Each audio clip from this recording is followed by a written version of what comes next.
ये देखें, गिलगित बल्तिस्तान तो एक इलाका पाकिस्तान से पहाड़ों की वजह से थोड़ा सा दूर है। जो आबादी ज़्यादातर पाकिस्तान की वहाँ पे रहती है उससे मुल्का नहीं है।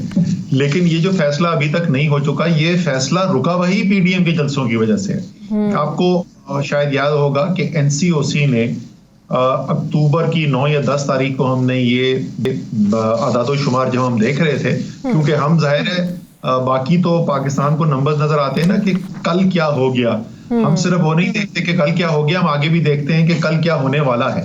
तो हमें उस वक्त नजर आ रहा था कि जिस तरीके से लोगों ने एहतियात करनी छोड़ दी है, जिस तरीके से तमाम चीजें खुली हुई हैं, आगे हमें चीजें खराब होती हुई नजर आ रही थी।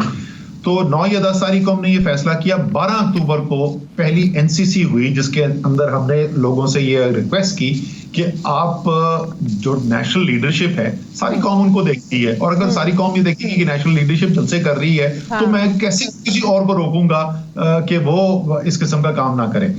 लेकिन उसके अंदर नहीं हो सका। उसके अंदर सिंध ने कहा कि जी बाहर तो रिस्क होता ही नहीं है, रिस्क तो सिर्फ अंदर होता है, तो कोई तादाद पे कदम ना लगाई जाए। फिर ये हमने दोबारा कोशिश की 3 नवंबर को फिर ये आया, फिर दोबारा उसके ऊपर जो है वो कंसेंसस ना हो सका।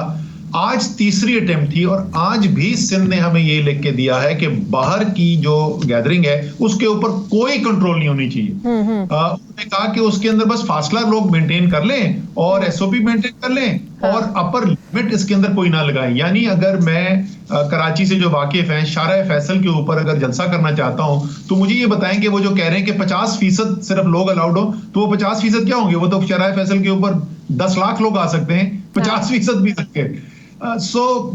माजरत के साथ हो ये रहा है कि हमने, और वही सियासी पार्टीज जो सबसे ज्यादा जोर से कहती थी लॉकडाउन लॉकडाउन लॉकडाउन, वो तो कह रहे थे रोजगार छीन लो, कारोबार बंद कर दो, लेकिन सब बंद कर दो। वो आज ये कहते हैं कि बाकी तो जो मर्जी बंद करना है करो, लेकिन हमारी सियासत ना रोको। लेकिन अब तो फैसला आपको करना है ना, एक तरफ आप लोगों को फैसला करना है। अब ये नहीं सोचना कि अगर हुकूमत जलसों पे पाबंदी लगाएगी तो ऑपोजिशन हुकूमत पर तनकीद करेगी कि भाई ये तो देखें, ये डर गए, ये खौफजदा हो गए, शायद इसीलिए हमारे जलसों पर पाबंदी लगा रहे हैं। अब हुकूमत को एक तरफ होकर सोचना होगा कि क्या वाकई अब वो वक्त आ गया है कि कोरोना के पेश नजर जलसे जुलूसों पर पाबंदी लगानी चाहिए। जी बिल्कुल। मैं शाजिया इसको आपको थोड़े से आदादोशुमार बता दूं ताकि उससे लोगों का अंदाजा हो जाए कि हम अब क्यों मजबूर हो रहे हैं कि इसके बावजूद के सियासी कंसेंसस नहीं हो पा रहा है, हम ये फैसला आज करने पर मजबूर हुए। जिस दिन हमने ये पहली दफा 12 अक्टूबर को एनसीसी के सामने सिफारिशात रखी थी, उससे आज के दिन के अंदर जो 1 माह से जरा ज्यादा का अरसा गुजरा है, 4 गुना केसेस के अंदर इजाफा हुआ है। 10%, 15% नहीं, 4 गुना इजाफा हुआ है। और मैं आपको बता रहा हूं कि जिस तरीके से हम चल रहे हैं, जिस रफ्तार से केसेस बढ़ रहे हैं, जिस रफ्तार से लोग जो अस्पताल में जमा है, दाखिल हो रहे हैं, वो बढ़ रहे हैं। जो जून के वस्त में आपने हालात देखे थे, अगले तकरीबन 3 से 4 हफ्ते के अंदर हम वैसे ही हालात देख सकते हैं, हो सकता है उससे भी खराब अगर हमने तब्दीली ना की।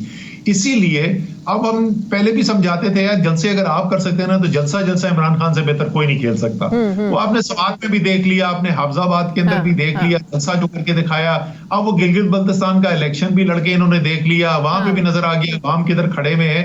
अब खुदा का वास्ता जैसे मर्जी सियासत करना चाहते हैं, जो मर्जी हुकूमत के खिलाफ बात करना चाहते हैं, वो जरूर करें, लेकिन लोगों की जिंदगी को खतरे में डाले और लोगों के रोजगार को खतरे में डाले बगैर करें।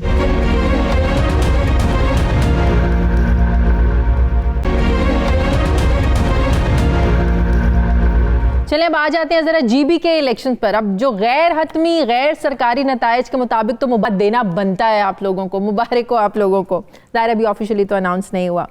अब आप लोग क्या समझते हैं कि जीबी के इलेक्शंस में अवाम ने ऑपोजिशन का बयानिया रिजेक्ट किया है, मुस्तरद किया है, या दूसरी तरफ हकीकत तो यही है ना कि हमेशा गिलगित बल्तिस्तान के अवाम ने उसी पार्टी को चुना है जो पार्टी रूल करती है मरकज़ में, इस्लामाबाद में, विफाक में।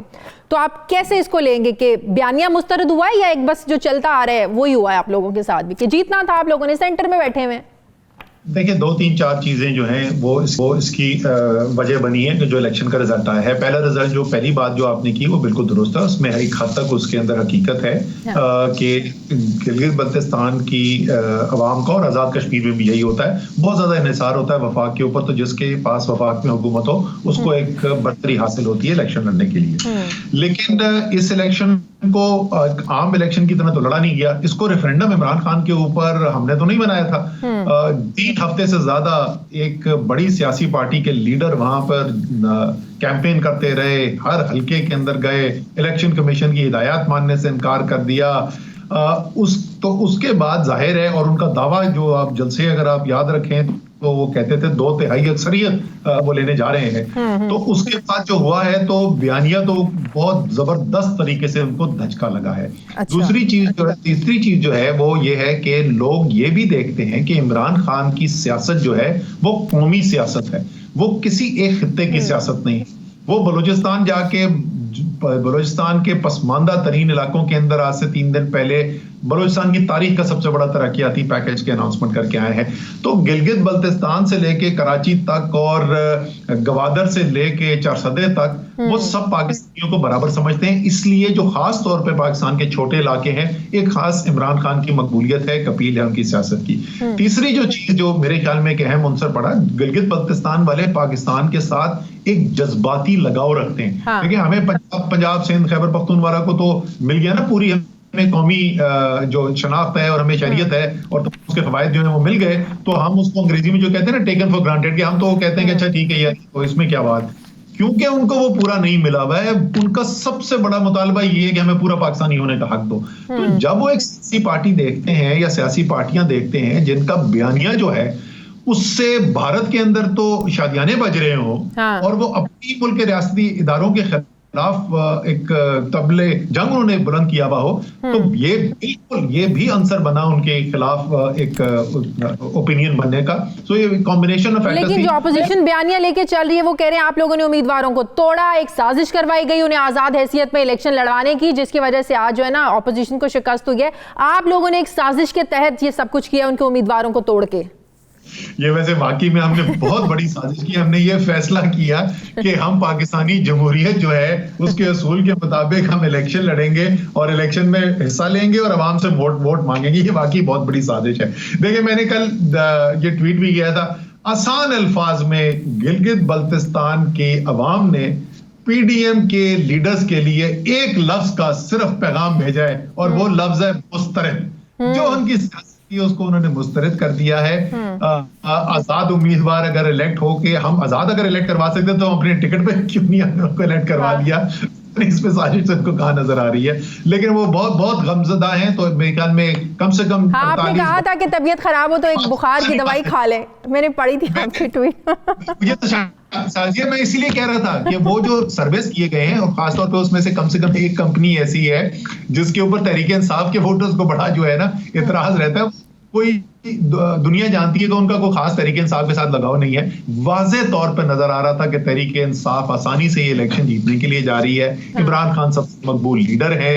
अब वो अगर मेरे मशवरे पे उन्होंने अमल करके पहले से दवाई बुखार की नहीं मांगी हुई थी तो मुझे बता दें, जिस जिसको चाहिए मैं एक पता पैराडाउन उनको भिजवा सकता हूं। सही। अच्छा, एक और इम्पॉर्टेंट इशू जो मैं आपसे ज़रूर डिस्कस करना चाहूँगी वो ये कि जो 2 हफ्ते पहले जो लाहौर में किसानों के साथ हुआ, जो तशद्दुद हुआ, मुस्लिम लीग नून के दौर में हम देखते रहे कि जिस तरीके से किसानों के साथ ज़्यादतियाँ होती रही हैं, लेकिन तहरीक इंसाफ के दौर में ये सब कुछ होना इसलिए अजीब लगा असद उमर साहब क्योंकि आप लोग किसान की बहुत ज़्यादा बात किया करते थे। अब ऐसे तो नहीं होना चाहिए कि एक सूबा किसानों को जो है ना उनके मर्जी के मुताबिक, उनकी मंशा के मुताबिक सपोर्ट प्राइस दे रहा और दूसरे सूबे के जो किसान हैं वो महरूम रहे। तो आपको नहीं लगता कि ज्यादती हो रही है? आपके दौर में भी जो ज्यादतियां नून लीग करती रही है वही आप लोग भी करें आज के किसान के साथ?